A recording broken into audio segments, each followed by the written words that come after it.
안녕하십니까? 소금장사의 예수님 이야기 275번째 시간입니다. 오늘은 속내를 들여다 볼 것이라는 제목으로 짧지만 긴 감동으로 여러분들을 초대합니다.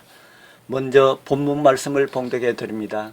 마태복음 15장 23절에서 28절에 있는 말씀입니다.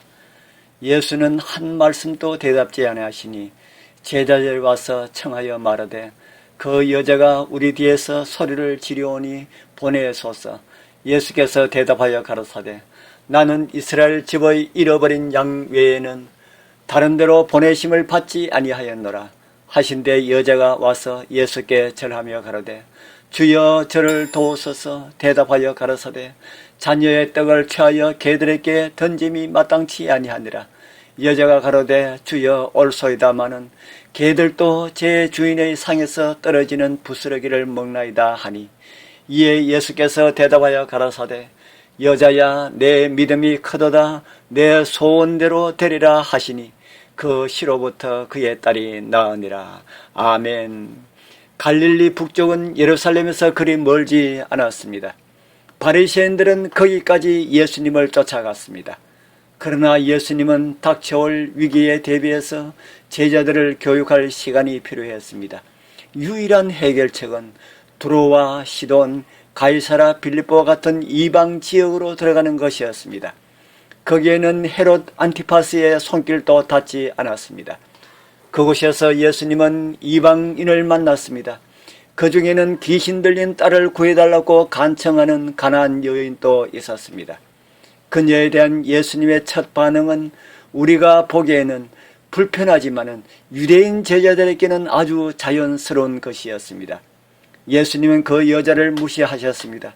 예수님의 반응을 당연하게 여긴 제자들은 그 여자를 돌려보내라고 제안을 합니다. 예수님은 그 여자에게 자신은 유대인에게 보냄을 받았다고 대답하셨습니다.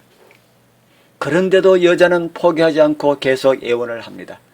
그러자 예수님은 자녀의 떡을 개들에게 주는 것이 옳지 않다고 말씀하셨습니다. 그때 그 여인은 그 말씀 중에서 주님께서 주신 신락 같은 희망을 찾아냅니다.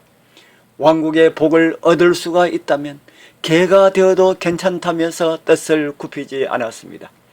예수님은 그녀에게 그 바라시는 큰 상을 주셨습니다. 그녀의 믿음을 칭찬하셨을 뿐 아니라 그녀의 딸도 낳게 하셨습니다.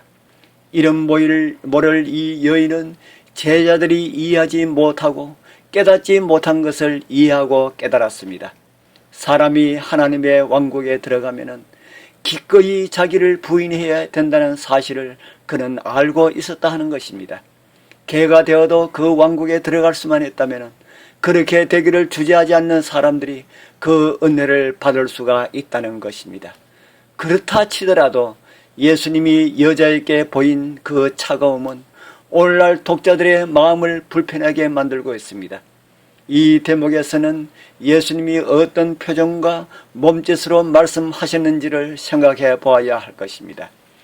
예수님의 반짝이는 눈동자, 입가에 머금은 미소에서 그녀는 희망을 찾아내었을 것입니다. 엘렌 화이트는 시대의 소망 40쪽에서 예수님의 표면상 거절, 그 이면에 숨길 수 없는 긍휼하심이 있음을 그녀는 보았다고 기록하고 있습니다. 함께 하늘의 부르심을 받으신 거룩한 형제 자매님들이시여, 우리의 마음이 하늘에 들어가기에 그 문이 너무나 낮게 느껴지지 않으십니까? 머리를 숙이고 허리를 굽히고 무릎을 꿇고 보시길 바랍니다. 그러면 하늘문은 훨씬 더 높게 보일 것입니다. 이 높고 넓은 문으로 가능성 없어 보이는 죽어가는 영혼들을 초청하여 함께 하늘에 가는 길에 동행하게 되기를 소망합니다. 예수께서 가지셨던 그 같은 영혼을 사랑하는 마음과 결코 영혼을 포기하지 않으시는 그 은혜가 오늘 또 여러분들과 함께 하길 축복합니다. 아멘.